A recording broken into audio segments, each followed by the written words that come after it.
Hello friends, నేను Shamila. Welcome back to my cooking channel Shamila's kitchen. ఈరోజు నేను హైదరాబాదీ స్పెషల్ ఖజూర్ రెసిపీని చేయబోతున్నానండి. ఇవి ఎంతో గుల్లగా కరకరలాడుతూ వస్తాయి.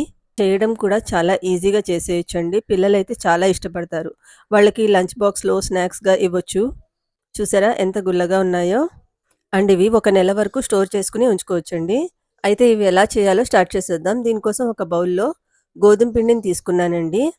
వీటిని మైదా పిండితో కూడా చేసుకుంటారు. బట్ నేను గోధుమ పిండి తీసుకున్నాను. 2 కప్పుల గోధుమ పిండి, అలాగే పావు కప్పు కరాచీ నూక తీసుకోవాలి. కరాచీ నూక వేసుకుంటే ఇవి కరకరలాడుతూ ఉంటాయి. పంచదారని ఇందులో గ్రైండ్ చేసి వేసుకోవాలండి. అందుకని మిక్సీ జార్‌లో సగం కప్పు పంచదారని యాడ్ చేశాను.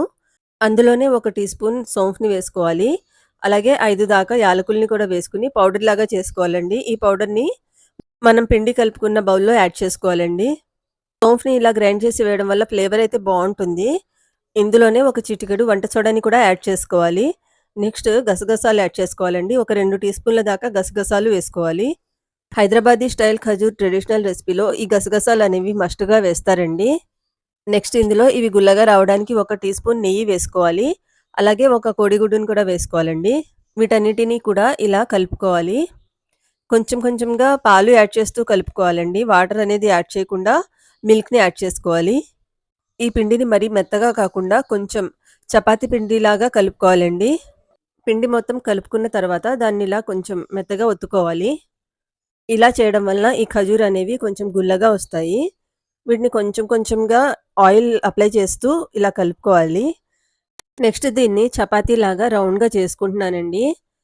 మరీ పల్చగా చేయకూడదు. కొంచెం లావుగానే ఉండాలి. ఖజూర్ కదా! దాన్ని ఇలా చూపిస్తున్న విధంగా కట్ చేసుకొని సైడ్స్ ఖజూర్ షేప్‌లో కట్ చేసుకోవాలి చాకుతో. అంటే డైమండ్ షేప్‌లో కట్ చేసుకోవాలి. ఇవన్నీ కూడా ఒక ప్లేట్‌లోకి తీసుకుంటున్నాను. పిండి పల్చగా ఉంటే ఇలా కట్ అవ్వవండి ఈజీగా. అందుకని పిండి కొంచెం గట్టిగానే ఉంచుకోండి. నెక్స్ట్ ఒక కడాయిలో ఆయిల్ వేసుకున్నాను. డీప్ ఫ్రైకి సరిపడా ఆయిల్ వేసుకొని, కొంచెం వేడిగా ఉన్నప్పుడే ఈ ఖజూర్‌ని యాడ్ చేసుకోవాలి. స్టవ్ ఫ్లేమ్ అనేది మీడియంలో పెట్టుకోండి. లో ఫ్లేమ్‌లో ఉండగానే ఇలా యాడ్ చేసిన తర్వాత ఇవి కొంచెం వేడి తగిలినప్పుడు ఇలా కొంచెం కొంచెంగా పైకొస్తాయి. వీటిని గరిటెతో కలిపేటప్పుడు కూడా కొంచెం జాగ్రత్తగా కలపాలండి. పచ్చిగా ఉన్నప్పుడు ఇవి విడిపోయే ప్రమాదం ఉంటుంది. అంటే తొందరగా విరిగిపోతూ ఉంటాయి. ఒక 10 మినిట్స్ పట్టిందండి ఇవి మొత్తం ఫ్రై అవ్వడానికి. చూసారా? ఇలా మంచి కలర్ వచ్చినప్పుడు వీటిని తీసుకోవాలి. మరీ డార్క్‌గా చేసుకోవద్దండి. అంతేనండి, ఖజూర్ అనేది రెడీ అయిపోయాయి. నేను ఇవన్నీ కూడా ఒక ప్లేట్‌లోకి తీసుకున్నాను. చాలా క్రంచీగా ఉన్నాయండి. చాలా బావున్నాయి. ఒక్కసారి ఇలా ప్రిపేర్ చేసి పెట్టుకుంటే ఒక నెల వరకు ఫ్రెష్‌గా ఉంటాయి.